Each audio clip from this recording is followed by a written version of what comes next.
ஆணியின் நாணம் சுட்டு மேகலையின் நூலறுக்கும் சேலை பொன் பூவே விண்ணியது தாமரை வண்டு தடும் நாளிலா பாவை மயில் சாயுதே மன்னவனின் மார்பிலோ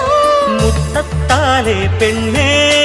சேலை நெய்வேன் கண்ணே நாணத்தால் ஓராடை சூடிக் கொள்வேன் நானே